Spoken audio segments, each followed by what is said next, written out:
செய்திகள். முதலமைச்சர் மு க ஸ்டாலின் அவர்கள் கோவை மற்றும் திருப்பூர் மாவட்டங்களில் 2 நாட்கள் சுற்றுப்பயணம் மேற்கொள்ள உள்ளார். மேலும் இன்று உடுமலைப்பேட்டையில் நேதாஜி மைதானத்தில் நடைபெறும் நிகழ்ச்சியில் பங்கேற்க உள்ளார் என்றும் தகவல் வெளியாகியுள்ளது. திமுக அரசு பொறுப்பேற்ற பின் 20 லட்சம் பேருக்கு குடும்ப அட்டை வழங்கப்பட்டுள்ளது என்று அமைச்சர் சக்கரபாணி அவர்கள் தெரிவித்துள்ளார். 2026-27 கல்வியாண்டில் 9ஆம் வகுப்பு தேர்வு புத்தகங்களை பார்த்து விடையளிக்கும் முறையை CBSE அறிமுகப்படுத்த முடிவு செய்துள்ளதாக தகவல் வெளியாகியுள்ளது. பெரும்பாக்கம் பணிமனையில் இருந்து இன்று முதல் 2ஆம் கட்டமாக மின்சார பேருந்து சேவையை துணை முதல்வர் உதயநிதி ஸ்டாலின் அவர்கள் தொடங்கி வைக்க உள்ளார். TNPSC குரூப் 2 2A பணியிடங்களுக்கு விண்ணப்பிப்பதற்கான கடைசி நாள் வருகின்ற 13ஆம் தேதி என்று தெரிவிக்கப்பட்டுள்ளது. பாமக நிறுவனர் ராமதாஸ் அவர்களின் தலைமையில் பூம்புகாரில் நடைபெற்ற மகளிர் பெருவிழா மாநாட்டில் தமிழகத்தில் பூரண மதுவிலக்கு கொள்கையை அமல்படுத்த வேண்டும் என்பது உள்ளிட்ட 14 தீர்மானங்கள் நிறைவேற்றப்பட்டன. வாக்குத்திருட்டு குற்றச்சாட்டு தொடர்பாக எதிர்க்கட்சி தலைவர் ராகுல் காந்தி அவர்களின் தலைமையில் இன்று தில்லியில் பேரணி நடைபெற உள்ளது. மழைநீர் வடிகால் பணியின் காரணமாக ஆழ்வார்பேட்டை மேம்பால பகுதியில் போக்குவரத்து மாற்றம் செய்யப்பட்டுள்ளதாக சென்னை போக்குவரத்து காவல்துறை தெரிவித்துள்ளது. பெங்களூருவில் 3 வந்தே பாரத் எக்ஸ்பிரஸ் ரயிலை பிரதமர் நரேந்திர மோடி அவர்கள் கொடியசைத்து தொடங்கி வைத்தார். பொறியியல் படிப்பிற்கான சேர்க்கை கலந்த ஆய்வின் 3வது சுற்றில் 64,629 மாணவர்களுக்கு இடங்கள் தற்காலிகமாக ஒதுக்கீடு செய்யப்பட்டுள்ளன.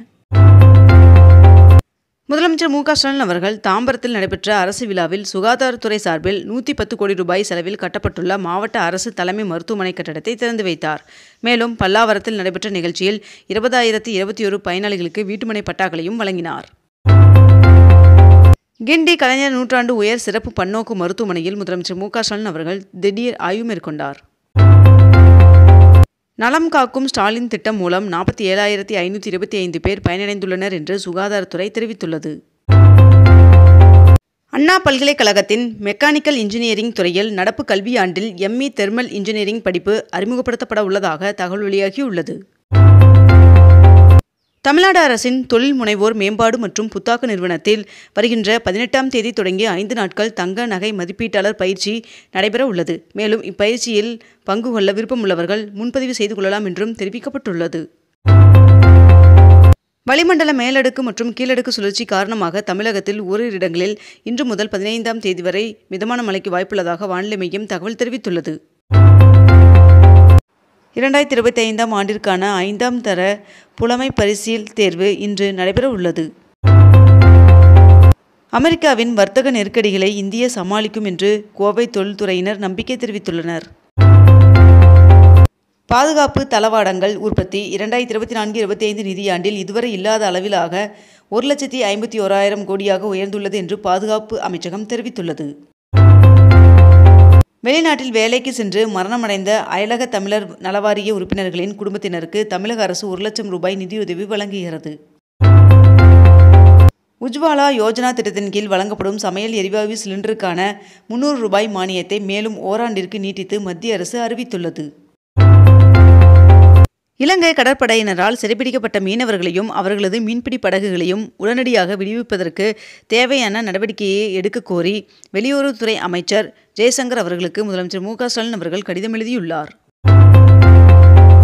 சர்வதேச வர்த்தக நெருக்கடிகளுக்கு மத்தியில் யாருக்காகவும் இந்தியா ஒருபோதும் அடிபணியாது என்று ஒன்றிய அமைச்சர் பியூஷ் கோயல் அவர்கள் தெரிவித்துள்ளார்.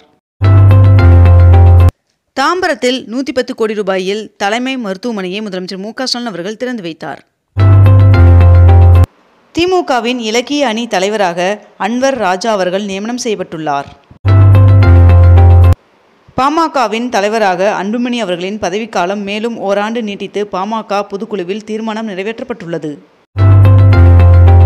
தமிழகத்தில் வருகின்ற ஆகஸ்ட் 27ஆம் தேதியன்று விநாயகர் சதுர்த்தி கொண்டாடப்பட உள்ள நிலையில் இதனை முன்னிட்டு விழாவின் போது சுற்றுச்சூழல் பாதுகாப்பை உறுதி செய்ய தமிழ்நாடு மாசு கட்டுப்பாட்டு வாரியம் விரிவான வழிமுறைகளை வெளியிட்டுள்ளது. இந்தியாவுடன் வர்த்தக பேச்சுவார்த்தை நடத்தப்படாது என்று அதிபர் டொனால்ட் ட்ரம்ப் அவர்கள் தெரிவித்துள்ளார். தமிழகத்தில் 48,172 கோடி ரூபாய் மதிப்பில் 45 சாலை திட்டங்கள் நிறைவேற்றப்பட்டு வருவதாக அமைச்சர் நிதின் கட்கரி அவர்கள் தெரிவித்துள்ளார். தமிழக அரசு வெளியிட்டுள்ள பள்ளிக் கல்விக்கான மாநில கல்விக் கொள்கையில் 1 முதல் 8ஆம் வகுப்பு வரையில் கட்டாய தேர்ச்சி, பாடப்புத்தகங்கள் மற்றும் மதிப்பீட்டு முறைகளில் மாற்றம் உள்ளிட்ட பல்வேறு அம்சங்கள் இடம்பெற்றுள்ளன. வருகின்ற ஆகஸ்ட் 13ஆம் தேதி முதலமைச்சர் மு.க. ஸ்டாலின் அவர்களின் தலைமையில் திமுக மாவட்ட செயலாளர்கள் கூட்டம் நடைபெறும் என்று அறிவிக்கப்பட்டுள்ளது. அதிமுக ஆட்சி அமைந்தவுடன் பட்டாசு தொழிலாளர்களுக்கு கான்கிரீட் வீடுகள் கட்டித் தரப்படும் என்று அதிமுக பொதுச் செயலாளர் எடப்பாடி பழனிசாமி அவர்கள் தெரிவித்துள்ளார். மரக்காணம் மற்றும் புதுச்சேரி இடையே 2157 கோடி ரூபாய் செலவில் 4 வழி நெடுஞ்சாலை அமைக்க மத்திய அமைச்சரவை ஒப்புதல் வழங்கியுள்ளது. இருமொழிக் கொள்கைதான் நமது உறுதியான கொள்கையாக இருக்கும் என்று முதலமைச்சர் மு.க. ஸ்டாலின் அவர்கள் தெரிவித்துள்ளார். ஆம்பூர் அருகே 500 ஆண்டுகள் பழமையான 2 சதி நடுகற்கள் கண்டெடுக்கப்பட்டுள்ளது.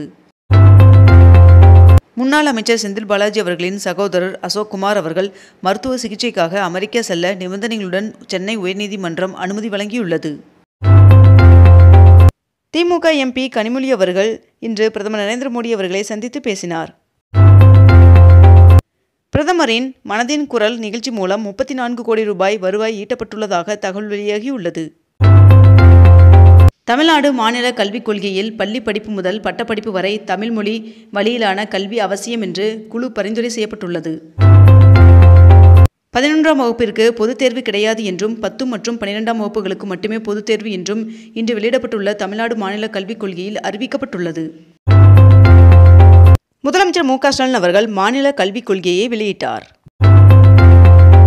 22 கேரட் ஆபண தங்கத்தின் விலை சவரனுக்கு ஒரே நாளில் 560 ரூபாய் அதிகரித்து 1 சவரன் 75,760 ரூபாயாகவும் 1 கிராம் 9,470 ரூபாய்க்கும் விற்பனை செய்யப்பட்டு வருகிறது.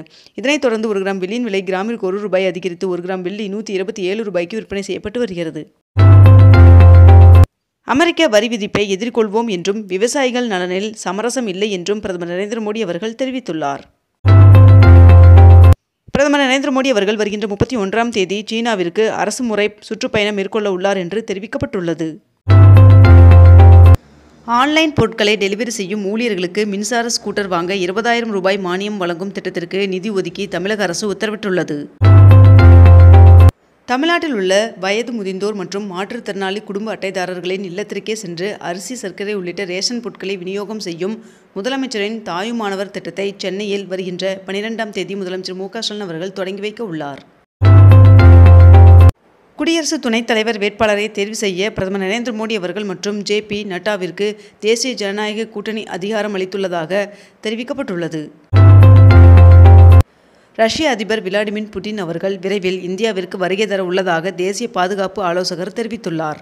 இத்துடன் இன்றைய தலைப்புச் செய்திகள் நிறைவடைகின்றன. மேலும் இதுபோன்ற அண்மை தகவல்களை உடனுக்குடன் தெரிந்து கொள்ள அக்னிபூ சேனலை சப்ஸ்கிரைப் செய்து கொண்டு தொடர்ந்து இணைந்திருங்கள். நன்றி, வணக்கம்.